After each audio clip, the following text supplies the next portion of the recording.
नमस्कार, जोहार। छत्तीसगढ़ न्यूज में आपका बहुत बहुत स्वागत है। इससे पहले आप न्यूज को कहां से देख रहे हैं, कमेंट में जरूर बताएं।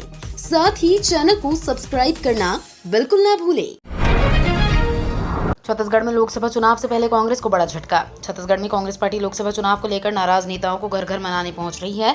इस बीच कांग्रेस पार्टी की नाराज नेता और जगदलपुर की महापौर सफीरा साहू कांग्रेस पार्टी छोड़ भाजपा में शामिल हो गई है। छत्तीसगढ़ में बस्तर लोकसभा सीट पर पहले चरण में मतदान होना है, जहां एक तरफ बस्तर सीट से कांग्रेस के प्रत्याशी चुनाव प्रचार में लगे हुए हैं, तो वहीं दूसरी तरफ जगदलपुर की महापौर सफीरा साहू ने अपने कार्यकर्ताओं के साथ भारतीय जनता पार्टी की सदस्यता ले ली है। छत्तीसगढ़ में भूपेश बघेल को नहीं है ईवीएम पर भरोसा, बोले लोकसभा चुनाव में सक्रिय है बीजेपी के स्लीपर सेल। लोकसभा चुनाव 2024 को लेकर नामांकन की प्रक्रिया शुरू हो गई है। देश भर में पहले चरण के चुनाव को लेकर प्रत्याशियों के नामांकन भरे जाने लगे हैं। इस बीच छत्तीसगढ़ के पूर्व मुख्यमंत्री भूपेश बघेल जगदलपुर दौरे पर रहे। बस्तर दौरे के दौरान पूर्व मुख्यमंत्री भूपेश बघेल ने भारतीय जनता पार्टी पर जमकर आरोप लगाया है। कांग्रेस पार्टी के वरिष्ठ नेता पूर्व मुख्यमंत्री भूपेश बघेल ने बस्तर लोकसभा सीट से प्रत्याशी कवासी लखमा पर आचार संहिता का उल्लंघन के मामले में एफआईआर दर्ज करने को लेकर पलटवार करते हुए कहा है कि शासकीय उचित मूल्य की दुकानों पर पीएम मोदी की तस्वीर वाली थैलियां बांटी जा रही हैं। छत्तीसगढ़ में पीएम मोदी संग हेमा मालिनी बीजेपी के पक्ष में बनाएंगे माहौल। बीजेपी ने अपने स्टार प्रचारकों की सूची जारी की है। स्टार प्रचारकों की सूची बीजेपी ने चुनाव आयोग के पास भी दी है। 40 नामों की इस सूची में प्रधानमंत्री मोदी, बीजेपी के राष्ट्रीय अध्यक्ष जेपी नड्डा, केंद्रीय गृह मंत्री अमित शाह, रक्षा मंत्री राजनाथ सिंह, केंद्रीय परिवहन मंत्री नितिन गडकरी, यूपी के सीएम योगी आदित्यनाथ, असम के सीएम हिमंता बिस्वा शर्मा, बीजेपी सांसद हेमा मालिनी, सीएम विष्णुदेव साय, एमपी के पूर्व सीएम शिवराज सिंह चौहान शामिल हैं। छत्तीसगढ़ में कांग्रेस की अंदरूनी शुरू। छत्तीसगढ़ में कांग्रेस की अंदरूनी कहल तेज होती जा रही है। राजनांदगांव से भूपेश बघेल की लोकसभा उम्मीदवारी के खिलाफ कुछ कांग्रेस नेताओं की तरफ से असंतोष जताया गया था। इसके बाद अब बस्तर से उम्मीदवार और पूर्व कैबिनेट मंत्री कवासी लखमा के खिलाफ एक और कांग्रेस नेता का पत्र सामने आया है। ये पत्र एआईसीसी प्रमुख मल्लिकार्जुन खड़गे को लिखा गया है। छत्तीसगढ़ में लोकसभा चुनाव के अधिकारियों को दी जा रही है ट्रेनिंग।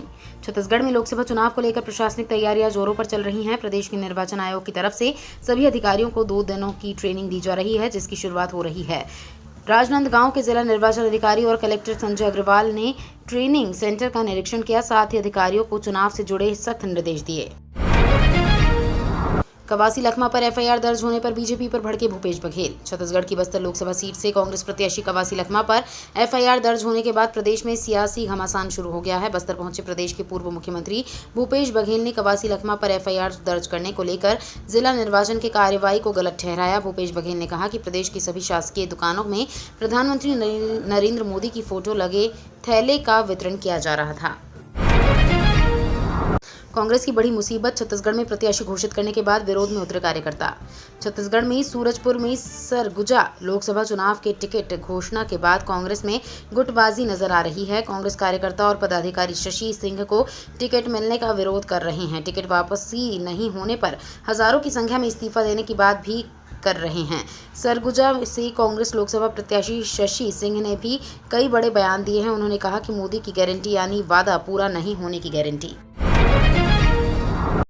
नक्सलियों का 3 दिन में हिसाब चुकता। छत्तीसगढ़ में बड़ा एनकाउंटर, 6 कर दिए ढेर। लोकसभा चुनाव के ठीक पहले छत्तीसगढ़ के बीजापुर में जवानों और नक्सलियों के बीच जमकर मुठभेड़ हुई है।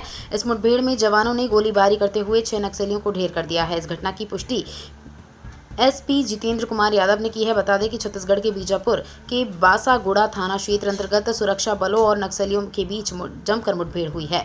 सुरक्षा बलों की टीम में कोबरा 210, 205, सीआरपीएफ 229 बटालियन व डीआरजी की संयुक्त टीम ने ये कार्रवाई की है।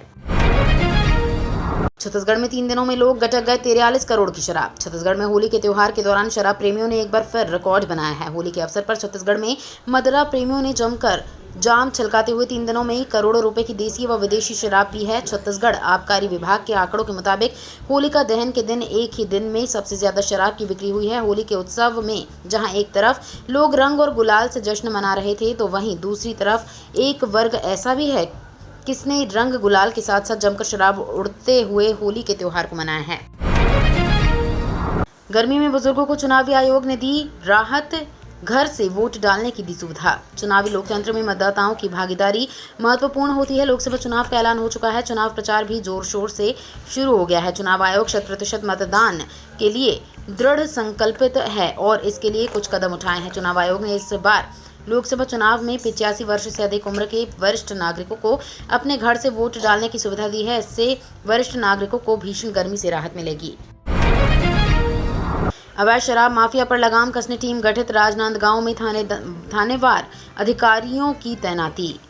छत्तीसगढ़ के राजनांदगांव कलेक्टर संजय अग्रवाल ने भारत निर्वाचन आयोग के निर्देश अनुसार लोकसभा चुनाव के दौरान अवैध शराब की रोकथाम के लिए आबकारी विभाग के अधिकारियों और पुलिस में थानेवार शराब अनुवीक्षण दल का गठन किया है। इसमें डोंगरगांव थाना प्रभारी सहायक जिला आबकारी अधिकारी कुसुमलता जोल्हे और सदस्य आबकारी आरक्षक मिलाप मंडावी, घुमका थाना अंतर्गत प्रभारी आबकारी उप निरीक्षक श्रवण दास वैष्णव एवं दल सदस्य आबकारी आरक्षक ताम्रध्वज ठाकुर की ड्यूटी लगाई गई है। यात्रियों से अब नहीं वसूल सकेंगे मनमाना किराया। नियम कायदे से चलेगी बाइक टैक्सियां। राजधानी रायपुर समेत आसपास के जिलों में अब नियम कायदों से बाइक टैक्सी चलेंगी। पहले बिना परमिट रजिस्ट्रेशन के कोई भी बाइक टैक्सी चलाने के साथ ही यात्रियों से मनमाना किराया वसूला जाता था। इससे कई बार विवाद की स्थिति उत्पन्न होती थी। लगातार मिल रही शिकायतों के बाद परिवहन विभाग ने बाइक टैक्सी संचालकों की मनमानी पर रोक लगाने नई गाइडलाइन तय करने का फैसला लिया है। अब बाइक टैक्सी वालों के लिए भी नियम कायदे तय किए जाएंगे। इन्हें भी परिवहन विभाग से परमिट रजिस्ट्रेशन करना होगा। छत्तीसगढ़ में आने वाले 4 दिनों में बढ़ेगी गर्मी। तापमान 2 से 3 डिग्री तक बढ़ने की संभावना। छत्तीसगढ़ में अगले 4 दिनों में तापमान में 2 से 3 डिग्री का बढ़ोतरी होगी। वेस्टर्न डिस्टर्बेंस एक्टिव होने के कारण सोमवार दोपहर बाद प्रदेश में मौसम का मिजाज अचानक बदल गया। तेज आंधी के साथ जमकर बारिश हुई। अंबिकापुर जिला मुख्यालय सहित कई इलाकों में ओले भी गिरे। मैनपाट इलाके में तो ओले गिरने से बर्फ की चादर बिछ गई। रायपुर निगम और एनआईटी के बीच जल्द होगा एमओयू। रायपुर नगर निगम और नेशनल इंस्टीट्यूट ऑफ टेक्नोलॉजी के बीच जल्द एमओयू होने वाला है। शहर के विकास कार्यों में प्लानिंग, मॉनिटरिंग और नए टेक्नोलॉजी का इस्तेमाल कर बेहतर काम को लेकर निगम कमिश्नर अविनाश मिश्रा और राष्ट्रीय प्रौद्योगिकी संस्थान के निर्देशक NV रमन्ना राव ने बैठक की। इस बैठक में शहरी क्षेत्र में होने वाले जल भराव, जल निकास व्यवस्था जैसी चुनौतियों को दूर करने में आधुनिक टेक्निक के उपयोग सहित रायपुर शहर की प्लानिंग को लेकर चर्चा हुई। गडकरी ने कहा, सैटेलाइट से कटेगा toll tax. National highway network को अमेरिका के बराबर बनाना है। केंद्रीय सड़क परिवहन और राजमार्ग मंत्री नितिन गडकरी ने कहा है कि सरकार जल्द ही टोल टैक्स कलेक्शन सिस्टम को पूरी तरह से बदलने वाली है। अब टोल प्लाजा पर टैक्स का भुगतान करने की बजाय एक सैटेलाइट आधारित टोल संग्रह प्रणाली लागू होगी। इस नए सिस्टम से हाईवे पर सफ़र करने वालों को फ़ायदा होगा, क्योंकि उन्हें उतने ही पैसे देने पड़ेंगे जितने किलोमीटर की वे यात्रा करेंगे। ये तो थी आज की बड़ी खबरें। अगर आपको न्यूज़ पसंद आई हो तो वीडियो को लाइक और शेयर करना बिल्कुल ना भूलें। धन्यवाद।